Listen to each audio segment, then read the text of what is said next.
خدا یسوع مسیح کے عظیم جلالی قدرت والے نام میں تمام ویورز کی خدمت میں اسلام۔ عزیزو، ہم سب لینڈ کے سیزن سے گزر رہے ہیں، لینڈ کا سیزن منا رہے ہیں، اور ہمیشہ یہ بات یاد رکھنے کی ہے کہ لینڈ کا سیزن موسم بہار سے پہلے آتا ہے، اور اگر ہم اسے یوں کہیں کہ یہ لینڈ کا سیزن، یہ روزوں کے 40 دن اس بہار کی طرف اشارہ کرتے ہیں کہ بہار کا موسم شادمانی کا، خوشی کا، نجات کا موسم کا آغاز ہونے والا ہے۔ اور جب ہم خروج اسرائیل کی بات کریں، جب وہ قوم ملک مصر سے نکل رہی تھی، تو تقریباً یہی دن تھے، اور وہ دن بھی جمعے کا تھا جب انہوں نے فصح کھائی، اور ہمارا یسوع مسیح بھی جمعے والے دن قربان ہوا۔ قوم بنی اسرائیل جب وہاں سے نکلی تو وہ بھی انہی دنوں، یہی دن تھے، اور موسم بہار کا اور سیزن تھا، موسم بہار کے دن کی شروعات اس لینڈ کے بعد ہوتی ہے۔ اگر ہم اسے یوں دیکھیں تو لینڈ کا سیزن ہمارے لیے خوشی کا، شادمانی کا، نجات کا، بہار کا، نئے موسم کا کی طرف اشارہ کرتا ہے، کیونکہ اس کے بعد یسوع مسیح نے قربان ہونا تھا، جان دینی تھی، اور جمعے والے دن تھا، اور پھر اس کے بعد ہمارے لیے ایک نجات کا، خوشی کا، شادمانی اور بہار کا موسم شروع ہوا، اس میں کوئی شک نہیں۔ اور اگر نمبر 40 دن، چونکہ یہ بائبل مقدس میں کافی بار آیا ہے، اور 40 کا عدد اگر ہم نیومرولوجی میں لیں، اعداد شماریات میں لیں، تو یہ ہمیں نیومرولوجسٹ بتاتے ہیں کہ یہ میڈیٹیشن کا عدد ہے، اور یہ تیاری کا عدد ہے کہ جس میں پریپریشن کا، میڈیٹیشن کا اور ڈسپلن کا عدد ہے۔ ہم یسوع مسیح کے بارے میں دیکھتے ہیں کہ جب وہ جنگل میں جاتے ہیں جسٹ آفٹر بیپٹائز، تو 40 دن وہ جنگل میں رہتے ہیں، اور اپنی زندگی پر میڈیٹیشن کرتے ہیں، اور پھر کس طرح سے غالب آنا ہے۔ پریپریشن ہے، یسوع مسیح کی خدمت کی پریپریشن ہے، تیاری ہے یسوع مسیح کی خدمت کی، اور کس طرح اپنے آپ کو ڈسپلن کرنا ہے، اس طرف اشارہ ہے۔ ان لینڈ کے سیزن کو بڑی یہ ہمارے لیے خوشائن بات ہے، بڑی اچھی بات ہے کہ ہم اسے مناتے ہیں، اور کچھ لوگ اس کو عیش کے ساتھ، خاک راکھ کے ساتھ شروع کرتے ہیں، جبکہ لینڈ کا سیزن جو ہے یہ بہت بڑا پیغام ہے۔ اور چونکہ یسوع مسیح نے اس کے بعد اپنی جیسے بپتسمہ لیا تو بیابان میں جنگل میں چلے گئے، مگر اس کے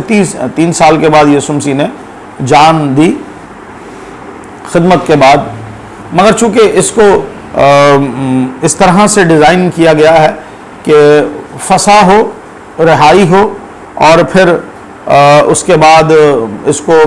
جو جمعے کا دن، اسرائیل چونکہ جب قوم بنی اسرائیل نکل رہی تھی مصر سے، تو میں نے پہلے بھی کہا کہ وہ جمعے ہی کا دن تھا، اور ہمارا فصح، ہمارا برہ بھی یسوع مسیح جمعے ہی کے دن قربان ہوا۔ تو اس سے آگے بڑھتے ہوئے ہم روزوں پر ذرا بات کریں گے کہ اب جو خدا روزہ چاہتا ہے وہ کس طرح کا روزہ چاہتا ہے، یا روزوں کا مقصد کیا ہے، یا روزہ کس طرح کا ہونا چاہیے تھا۔ اس سے پہلے ہم قوم بنی اسرائیل کے روزوں پر غور کریں تو قوم بنی اسرائیل نے ہمیشہ جب بھی روزہ رکھا ہے، پہلا روزہ میں قضات کی کتاب میں ملتا ہے کہ جب 10 قبیلے اور 2 قبیلوں میں آپس میں شدید جنگ ہوئی، اسرائیل میں آپس میں لڑائی جھگڑا ہوا، تو پھر انہوں نے ایک دوسرے کو قتل کیا،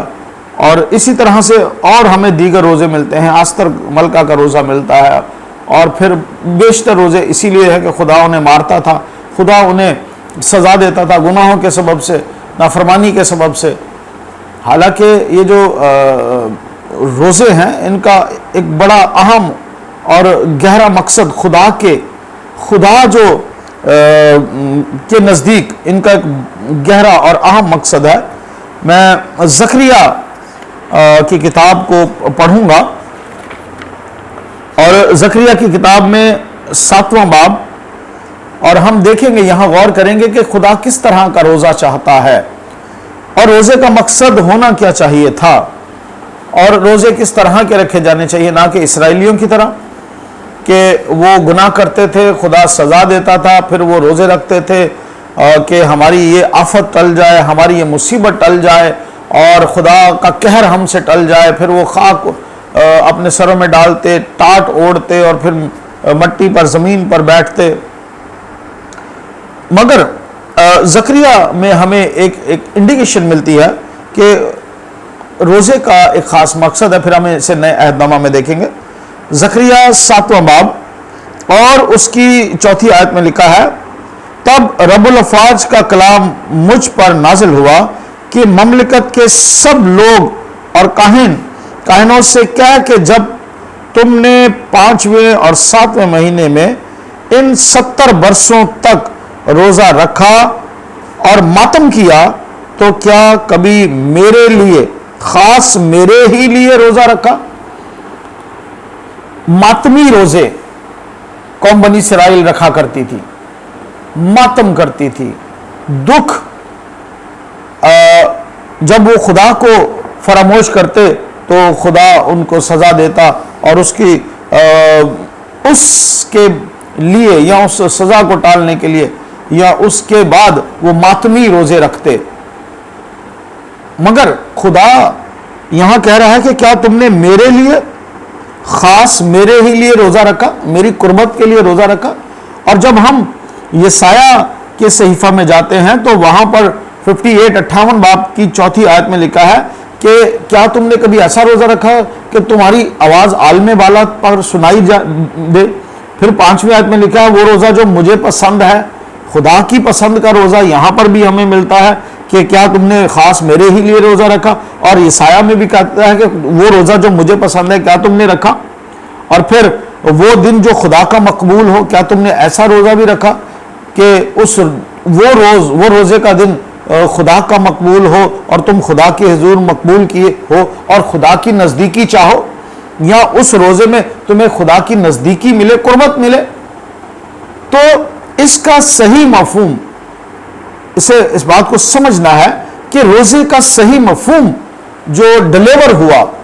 جو پرفارم ہوا, جو ادا ہوا, وہ ہمیں نئے عہد نامہ میں ملتا ہے. یسوع مسیح سے کہا گیا, یوحنا کے شاگرد آ کر کہتے ہیں کہ تیرے شاگرد روزہ نہیں رکھتے. ٹھیک ہے, متی کی انجیل 9ویں باب میں اسے نکالتا ہوں. تو اس واقعے سے سب واقف ہیں کہ یسوع مسیح سے کہتے ہیں کہ تیرے شاگرد روزہ نہیں رکھتے, اور یہودی بھی روزہ رکھتے ہیں, فریسی بھی روزہ رکھتے ہیں, پر تیرے شاگرد روزہ کیوں نہیں رکھتے؟ 14ویں آیت میں میتھیو چیپٹر 9 ورس 14. اس وقت یوحنا کے شاگردوں نے اس کے پاس آ کر کہا, کیا سبب ہے کہ ہم اور فریسی تو اکثر روزہ رکھتے ہیں پر تیرے شاگرد روزہ نہیں رکھتے؟ تو یسوع مسیح نے بڑی خوبصورت بات کی کہ براتی جب تک برات کے ساتھ ہے تو روزہ کیسے براتی رکھیں گے؟ یسوع مسیح نو ڈاؤٹ ایمینویل نام میں ہمارے ساتھ شامل ہے. وہاں خدا کہہ رہا ہے کہ تم نے ایسا روزہ نہیں رکھا کہ میری نزدیکی تمہیں ملے, مجھے خوش کرو, میری قربت حاصل کرو, اور وہ دن جو میرا مقبول ہو. مگر چونکہ نئے عہد نامہ میں یسوع مسیح کا یہاں کہنا ہے کہ وہ تو ہمارے ساتھ ہے, مسیح ہمارے ساتھ ہے, تو اس وجہ سے یسوع مسیح نے کہا کہ ابھی ان کو روزہ رکھنے کی ضرورت نہیں ہے, کیونکہ میں ان کے ساتھ ہوں, خدا ان کے ساتھ ہے, ایمینویل ان کے ساتھ ہے. ابھی انہیں روزہ رکھنے کی ضرورت نہیں ہے، مگر دن آئے گا کہ یہ روزہ رکھیں گے۔ پھر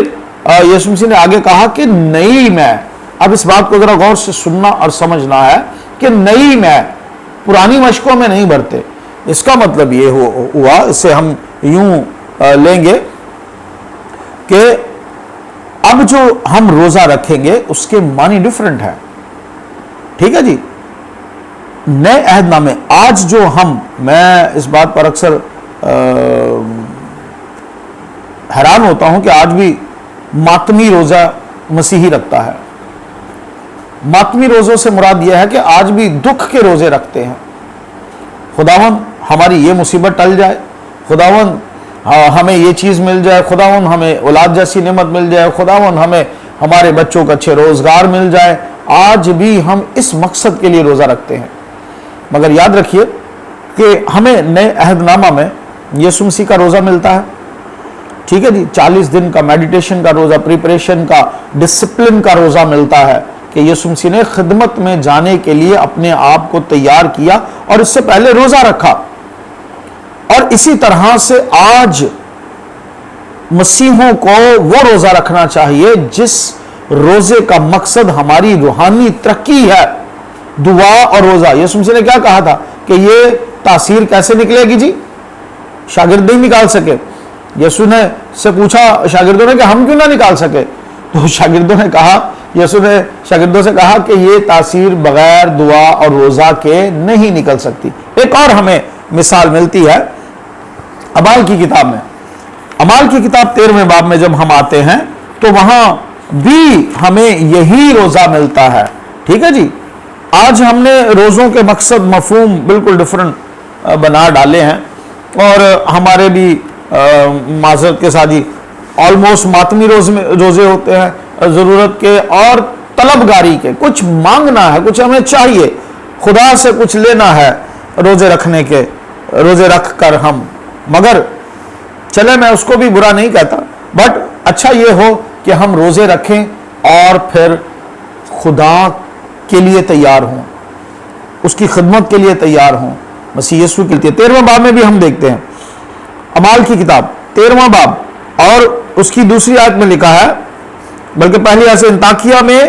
اس کلیسیا کے متعلق جو وہاں تھی کئی نبی اور معلم تھے، یعنی برنباس اور شمعون جو کالا کہلاتا ہے، اور لوکیس کرینی، اور مناہیم جو چوتھائی ملک کے حاکم ہیرودیس کے ساتھ پلا تھا، اور ساؤل، یہ پولس رسول کی بات ہے، جب وہ خداوند کی عبادت کر رہے اور روزے رکھ رہے تھے تو روح القدس نے کہا میرے لیے برنباس اور ساؤل کو اس کام کے واسطے مخصوص کر دو جس کے واسطے میں نے ان کو بلایا ہے۔ تب انہوں نے روزہ رکھ کر اور دعا کر کے اور ان پر ہاتھ رکھ کر انہیں رخصت کیا۔ یہ کور ویلیو ہے روزے کی، فاسٹ کی، یہ کور پرپز ہے، یہ اہم مقصد ہے روزہ رکھا جانے کا آج نئے عہد میں۔ اس لیے تو یسوع مسیح نے کہہ دیا تھا کہ نئی میں پرانی مشقوں میں نہیں بھری جا سکتی، یہ پہلے ریوائیو ہوں گے، ریفریش ہوں گے، یہ پہلے سٹرونگ ہوں گے، مضبوط ہوں گے، اور یہ میرے پیچھے پیچھے چلیں گے، اور پھر محضات کو دیکھیں گے، مضبوط بنیں گے، میرے کریکٹر کو دیکھیں گے، مجھے فالو کریں گے، اور اس کے بعد ان کے اندر ایک خوبصورت تبدیلی آئے گی، اور پھر جب پاک روح آئے گا تو ان کی زندگیاں مضبوط ہوں گی، یہ سٹرونگ ہو جائیں گے۔ تو اس وقت پھر یہ روزے بھی رکھیں گے، دلہا جدا کیا جائے گا، دلہا ان سے جدا ہوگا، پھر یہ روزے رکھیں گے۔ اور پھر کس لیے روزے رکھیں گے؟ روحانی ترقی کے لیے۔ مسیحت میں روزے کا مفہوم ڈیفرنٹ ہے، مگر ہم نے اسے ماتمی دن بنایا ہوا ہے، ٹھیک ہے جی، ہم نے اسے دکھوں کے ایام بنایا ہوا ہے، ہم نے روزے کے معنی پرپز نئے عہد نامہ میں سمجھے نہیں ہیں، حالانکہ خدا نے اشارہ کیا ہے یسایہ 58ویں باب میں، زکریا اور اس کے 7ویں باب میں خدا نے اشارتاً کہا ہے کہ یہ روزے میری قربت کے لیے، یا وہ ایسے روزے اور جس میں انسان کو میری قربت حاصل ہو اور میری نزدیکی حاصل ہو، اور میں اور انسان آپس میں قریب ہو سکیں، خدا کے اپنے آپ کو دکھ دیں تاکہ خدا کی نزدیکی حاصل کریں، ٹھیک ہے جی، اپنے آپ کو دکھ دیں تاکہ دوسروں کی مدد کر سکیں، ٹھیک ہے, اپنا کھانا دوسروں کو کھلا سکے, اس دن کا کھانا جو ہم روزے سے سیو کریں ہم بھوکھوں کو کھلا سکے, ظلم کی زنجیریں توڑی جائیں. تو روزے کا مقصد نئے عہد نامہ میں ہمیں سمجھنے کی ضرورت ہے کہ یہ ہمیں خدمت کے لیے تیار کرتا ہے, یہ ہمیں ڈسپلن کرتا ہے, یہ ہمیں میڈیٹیشن کے لیے تیار کرتا ہے, اور خدا کی نزدیکی اور قربت کے لیے نئے عہد نامہ کے روزے ہیں, نہ کہ ہم پرانے عہد نامہ میں ماتمی روزے, آج بھی مسیحی ماتمی روزے رکھ رہے ہیں. خداوند مجھے اور آپ کو اس کلام کے وسیلہ سے سمجھنے کا اور ایسے روزے رکھنے کا فضل بخشے کہ ہم خدا کے لیے اور خدا کے مقبول ٹھہریں اور روحانی ترقی میں آگے بڑھ سکیں اور غلبہ حاصل کر سکیں, نہ کہ ہم انہیں ماتمی دن سمجھیں, نہ کہ ہم انہیں دکھوں کے ایام سمجھیں, بلکہ یہ تو خدا کی قربت کے اور روحانی ترقی کے دن ہیں. اور یہ تو موسم بہار کی طرف اشارہ ہے کہ موسم بہار آنے والی ہے. جب ہم روحانی ترقی کریں تو ہمارے لیے شادمانی آتی ہے, ہمارے لیے بہار آتی ہے. خداوند آپ کو اور مجھے برکت دے, آمین.